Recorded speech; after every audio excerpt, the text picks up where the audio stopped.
Vladimir Putin anexa territórios do leste da Ucrânia. Volodymyr Zelensky pede adesão acelerada do país à NATO.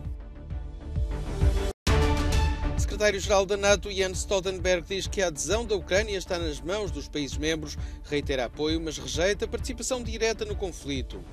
A União Europeia aprovou 3 medidas para baixar o preço da eletricidade, mas ainda não há acordo sobre um teto para o preço de importação do gás.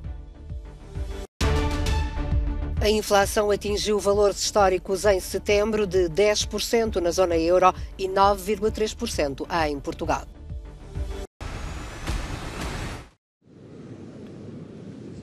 Sob condenação da comunidade internacional e com dificuldades militares sérias no terreno, Vladimir Putin anexou territórios de 4 regiões da Ucrânia à Rússia.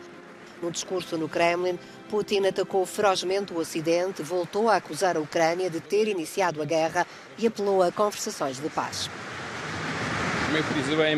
Instamos o regime de Kiev a cessar imediatamente o seu fogo, todas as ações militares e a parar a guerra que começou em 2014 e a renovar as negociações. Estamos prontos para isso. Dissemos isto muitas vezes, mas a escolha feita pelo povo de Donetsk, Luhansk, Zaporizhia e Kherson não está sujeita à discussão. Esta escolha foi feita e a Rússia não a trairá.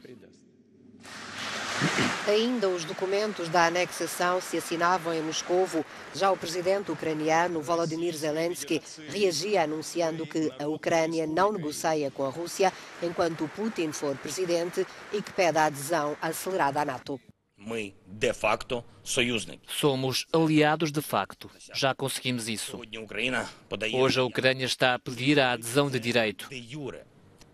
Sabemos que isso é possível. Vimos como a Finlândia e a Suécia seguiram o caminho sem um plano prévio para se tornarem membros da Aliança. E isso é justo. E será justo também para a Ucrânia. A anexação formal segue-se aos chamados referendos realizados em Luhansk, Kherson, Donetsk e Zaporizhia, regiões onde a guerra continua. Os resultados destes referendos, anunciados pela Rússia, foram rejeitados por quase toda a comunidade internacional.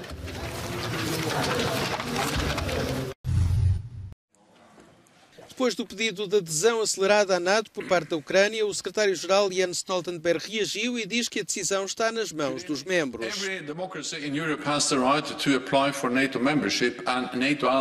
Qualquer democracia na Europa tem direito de pedir a adesão à NATO. Os países membros da NATO respeitam esse direito e repetem que as portas da NATO se mantêm abertas. Apoiamos o direito da Ucrânia a escolher a via que quer e de que alianças de segurança quer fazer parte. A decisional membership, of course, has to be taken by all 30 allies. Claro que a decisão tem de ser tomada por todos os 30 membros. Estas decisões são tomadas por consenso e o nosso foco, neste momento, é proporcionar apoio à Ucrânia para que se defenda face à brutal invasão russa. Stoltenberg diz que a guerra está a viver a maior escalada desde que começou, reiterou o apoio à Ucrânia, mas voltou a rejeitar uma participação direta da NATO.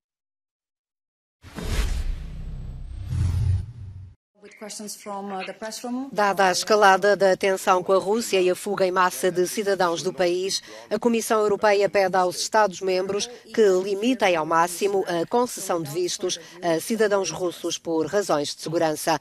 A Comissária para os Assuntos Internos diz que os Estados-membros têm de fazer uma avaliação muito minuciosa sobre se uma pessoa pode ser uma ameaça para a segurança ou para as relações internacionais de alguns Estados-membros e aconselha a não se darem vistos a essas pessoas. Ylva Johansson diz que se um cidadão russo quiser ficar mais de 90 dias na União Europeia, não deve receber um visto.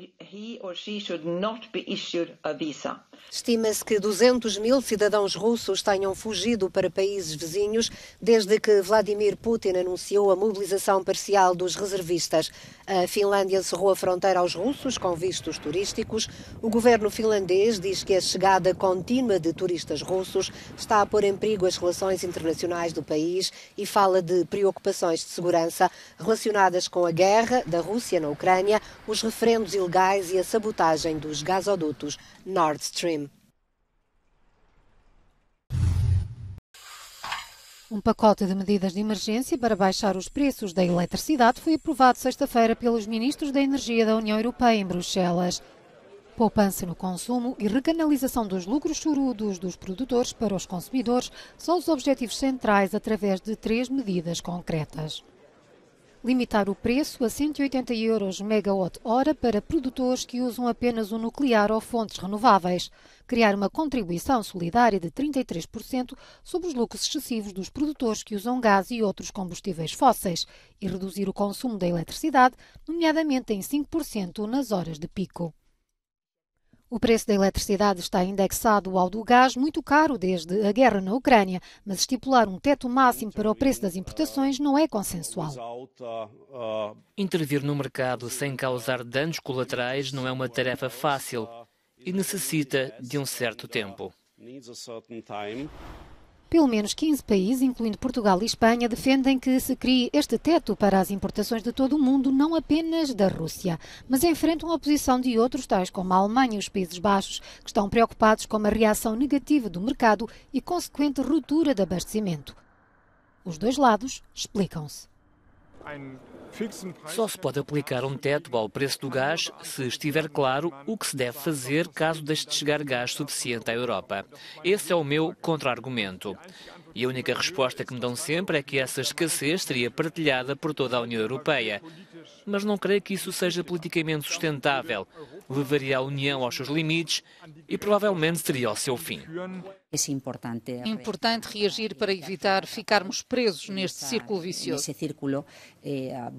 Como não agimos, há quem considere que pode continuar a vender a qualquer preço porque nós lhe compramos a qualquer preço. Isso acaba por gerar uma pressão muito grande na nossa procura industrial e leva ao encerramento de empresas. A Comissão Europeia foi mais uma vez chamada a elaborar novas propostas para o curto e o médio prazos, que deverão ser avaliadas pelos chefes de Estado e de Governo numa cimeira informal na semana que vem, na Chequia. As dificuldades que os europeus vêm sentindo para acompanhar a subida dos preços e completar o cabaz alimentar todos os meses é confirmada pelos números do Eurostat, que revelam que a inflação atingiu os 10% no mês de setembro na zona euro. Entre os principais responsáveis desta subida estão os preços da energia, que escalaram 40%, seguidos da alimentação, álcool e tabaco, que cresceram quase 12%. Em Portugal, a taxa de variação homóloga do índice de preços no consumidor subiu para 9,3% em setembro, face aos 8,9% de agosto, alcançando o novo máximo dos últimos 30 anos. Um conjunto de circunstâncias tem contribuído para esta escalada de preços ao longo do último ano, a começar pelos estrangulamentos no fornecimento de matérias-primas na sequência da pandemia da Covid-19, agravados com os efeitos da guerra na Ucrânia e os cortes do fornecimento de gás russo à Europa.